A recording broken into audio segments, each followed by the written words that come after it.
দিন সন্ধ্যায় যেটা বললাম আপনাদের, আর কোনো প্রসঙ্গ নেই। ঢাকার আকাশে তখন মেঘের ঘনঘটা, কিন্তু তার চেয়েও বড় কালবৈশাখী ঝড় বইছে শেরেবাংলা নগরের প্রধানমন্ত্রী কার্যালয় এবং সচিবালয়ের করিডোরগুলোতে। বিএনপি সরকার ক্ষমতা গ্রহণের পর পার হয়ে গেছে মাত্র 5টি মাস। নতুন জমানার মন্ত্রী আমলারা ভেবেছিলেন লালবাতির গাড়িতে চড়ে আরামায়েশে দিন কাটাবেন, কিন্তু না, একদমই না। গত 24 ঘন্টায় পেছনের দরজা দিয়ে আসা অত্যন্ত চাঞ্চল্যকর এবং সংবেদনশীল তথ্য পুরো প্রশাসনকে নাড়িয়ে দিয়েছে। ব্যর্থ, অলস এবং কাজের চেয়ে বাগাড়ম্বর বেশি করা মন্ত্রীদের গত 5 মাসের প্রতিদিনের আমলনামা এখন প্রধানমন্ত্রীর টেবিলের উপর। প্রধানমন্ত্রী তারেক রহমান নিজেই হাতে নিয়েছেন ব্যর্থ মন্ত্রীদের ডানা ছাটার সেই অদৃশ্য অথচ নির্মম রাজনৈতিক চাবুক। আগামী মাসেই এই সরকারের বয়স পূর্ণ হতে যাচ্ছে 6 মাস, আর এই 6 মাসের ডেডলাইনেই ঘটে যাচ্ছে বাংলাদেশের প্রশাসনিক ইতিহাসের সবচেয়ে বড় পলিটিক্যাল সার্জারি। সচিবালয় সূত্রগুলো বলছে, প্রধানমন্ত্রীর নির্দেশে গঠিত একটি অত্যন্ত গোপন স্পেশাল পারফরমেন্স উইং দিনরাত এক করে প্রতিটি মন্ত্রণালয়ের ডায়েরি নোট করছে। কোন মন্ত্রী কয় ঘন্টা ফাইলে সই করলেন, কোন ফাইল কতদিন আটকে থাকলো, আর কার কাজের গ্রাউন্ড রেজাল্ট শূন্য, সব এখন ক্রিস্টাল ক্লিয়ার। সবচেয়ে বড় যে রোগটি ধরা পড়েছে তা হলো মন্ত্রী এবং প্রতিমন্ত্রীদের মধ্যকার চরম অহংবোধ এবং সমন্বয়হীনতা। এক টেবিলে বসেও নাকি হেভিওয়েট মন্ত্রী আর তার ঘরের প্রতিমন্ত্রী একে অপরের মুখ দেখাদেখি করছেন না। ফাইল আটকে থাকছে দিনের পর দিন। ফলে কর্মদক্ষতা বৃদ্ধি আর দেশের বিভিন্ন অঞ্চলের ভৌগোলিক ও রাজনৈতিক ভারসাম্য ঠিক রাখতে আগামী মাসেই মন্ত্রিসভার আকার শুধু পুনর্গঠনই করা হবে না, বরং বেশ কয়েকজনকে সোজা সাইডলাইনে পাঠিয়ে দেওয়া হবে। এই মেগা রদবদলের শূন্য স্থান পূরণ করতে এবং প্রশাসনের ভেতরে নতুন রক্তের সঞ্চারণ করতে খুব শীঘ্রই মন্ত্রিসভায় যুক্ত হতে যাচ্ছেন বেশ কিছু ঝানু এবং হেভিওয়েট মুখ। রাজনৈতিক মহলে কান পাতলেই এখন নাম শোনা যাচ্ছে এবিএম মোশাররফ হোসেন, আশরাফ উদ্দিন নিজান, মাহিদুর রহমান, ইরশাদুল্লাহ খান এবং প্রবীণ ও পরীক্ষিত নেত্রী সেলিমা রহমানের। এছাড়া ঘুরে ফিরে আসছে ব্যারিস্টার নওশাদ জমিরের নাম। একই সাথে ভৌগোলিক রাজনীতির ভারসাম্য মেলাতে এবার বড় ধরনের চমক আসে। এতদিন মন্ত্রিশূন্য থাকা বৃহত্তর নোয়াখালী বেল্টের ক্ষোভ প্রমোশন করতে কপাল খুলতে পারে বিএনপির স্থায়ী কমিটির সদস্য ডক্টর আব্দুল মঈন খান, সুপ্রিম কোর্ট বার অ্যাসোসিয়েশনের সাবেক সভাপতি ব্যারিস্টার মাহবুব উদ্দিন খোকন, বরকতুল্লাহ বুলু এবং মাঠ কাঁপানো নেতা জয়নুল আবেদিন ফারুকের।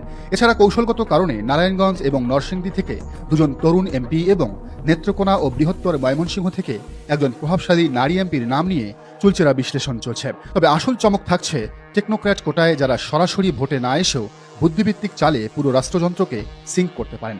এই তালিকায় নাম রয়েছে বিএনপি চেয়ারপারসনের উপদেষ্টা অ্যাডভোকেট সৈয়দ মোয়াজ্জেম হোসেন আলাল এবং আওয়ামী আমলের সবচেয়ে বেশি মামলার শিকার হাবিবুন নবী খান সোহেলের। কিন্তু এই নতুন পাওয়ার হাউসকে জায়গা দিতে গিয়ে ঢাকা এবং খুলনা বিভাগের বেশ কয়েকজন জাদ্রেল মন্ত্রীদের কপাল পুড়ছে, যাদের পারফরমেন্স ফাইলের উপর ইতিমধ্যেই লাল কালির ক্রস চিহ্ন বসে গেছে।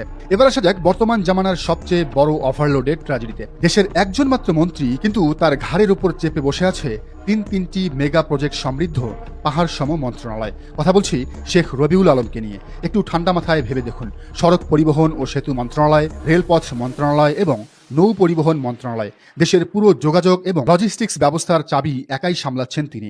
সকাল থেকে গভীর রাত পর্যন্ত তিনটি বিশাল মন্ত্রণালয়ের কোটি কোটি টাকার ফাইল সই করতে করতে আর কর্মকর্তাদের সাথে রুদ্ধশ্বাস মিটিং করতে করতে তিনি আক্ষরিক অর্থেই হিমশিম খাচ্ছেন। বিভিন্ন ছোটখাটো প্রশাসনিক ভুলভ্রান্তি নিয়ে ইদানিং গণমাধ্যমেও তীব্র আলোচনা সমালোচনা হচ্ছে, বিশেষ করে তার সাম্প্রতিক এই বক্তব্য। নির্বাচনের আগে টোল মৌকুফের কথা বলেছি, হয়তো জনমত গঠনের জন্য বলেছি, নির্বাচিত হওয়ার স্বার্থে বলেছি। শেখ রবিউল আলমের অধীনে থাকা মন্ত্রণালয়ের কর্মকর্তারা বলছেন, স্যার তো 24 ঘন্টার মধ্যে ঘুমানোর সময়ই পান না। 3 দিক থেকে সামলাতে গিয়ে কাজের স্বাভাবিক গতি মন্থর হয়ে পড়েছে। তবে ভেতরের খবর হলো, এই হিমশিম খাওয়ার গল্পটির পেছনে যতটা না শারীরিক চাপ, তার চেয়েও বেশি কাজ করছে ভেতরের রাজনৈতিক মেরুকরণ। দলের ভেতরের একটি শক্তিশালী গ্রুপ চাচ্ছে সড়ক কিংবা রেলপথের মতো বিলিয়ন ডলারের প্রজেক্ট সমৃদ্ধ মন্ত্রণালয়গুলোর নিয়ন্ত্রণ নিজেদের বিশ্বস্ত কবজায় নিতে। উপরে গ্রিন সিগন্যাল পেতে তারা জোর লবিংও চালাচ্ছেন। অন্যদিকে হেভিওয়েট অর্থমন্ত্রী আমির খসরু মাহমুদ চৌধুরীকে নিয়েও চলছে আরেক নাটক। তিনি একই সাথে অর্থ ও পরিকল্পনা মন্ত্রণালয়ের মতো দুটি বড় পোস্ট ধরে রেখেছেন। সূক্ষ্ম সূত্র বলছে, আমির খসরু নিজেই এখন হাঁপিয়ে উঠেছেন এবং তিনি পরিকল্পনা মন্ত্রণালয়টি অন্য কারো হাতে ছেড়ে দিয়ে সম্পূর্ণ ফোকাস অর্থ মন্ত্রণালয়ে রাখতে চাইছেন। এছাড়া পররাষ্ট্রমন্ত্রী খলিলুর রহমান জাতিসংঘের সাধারণ পরিষদের 81তম অধিবেশনের সভাপতি নির্বাচিত হওয়ায় তার দফতরেও নতুন মুখ আসার সম্ভাবনা প্রবল। ব্যর্থ মন্ত্রীদের তালিকায় থাকায় বাদ পড়তে পারেন নুরুল হক নূর, জোনায়েদ সাকি, ববি হাজ্জাজ এবং শিক্ষামন্ত্রী এহসানুল হক মিলন। অনিয়ম আর তোলপাড়ের এই খেলা শুধু সাদা রাজকীয় পোশাক পরিহিত মন্ত্রীদের মধ্যেই সীমাবদ্ধ নেই। প্রধানমন্ত্রী তারেক রহমানের নেতৃত্বে 5 মাসের এই হানিমুন পিরিয়ড এখন অফিসিয়ালি শেষ। আগস্টের এই আসন্ন মেগা রাজনৈতিক এবং প্রশাসনিক সার্জারি ঠিক করে দেবে এই নতুন সরকার আগামী দিনগুলোতে কতটা শক্ত এবং নিরেট হাতে দেশ চালাতে পারে। ব্যর্থ মন্ত্রীদের ডানা ছেটে সমন্বয়হীনতার প্রাচীর ভেঙে এবং প্রশাসনের ভেতরে ঘাপটি মেরে থাকা বিতর্কিত আমলাদের ঘাড় ধাক্কা দিয়ে প্রশাসনকে কতটা পরিষ্কার করা যাবে, সেটাই এখন 24-এর বিপ্লবের মূল স্পিরিট। রাজকীয় শপথে যখন নতুন মন্ত্রীরা বঙ্গভবনে পা রাখবেন, তখন তাদের মনে রাখতে হবে জনগণের ভাগ্য নিয়ে কোনো রকম অলসতা বা আমলাতান্ত্রিক তামাশা এবার আর বরদাস্ত করা হবে না।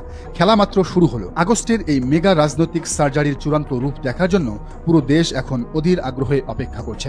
দর্শক, পুরো বিষয়টিকে আপনি কিভাবে দেখছেন, যার মন্তব্যের ঘরে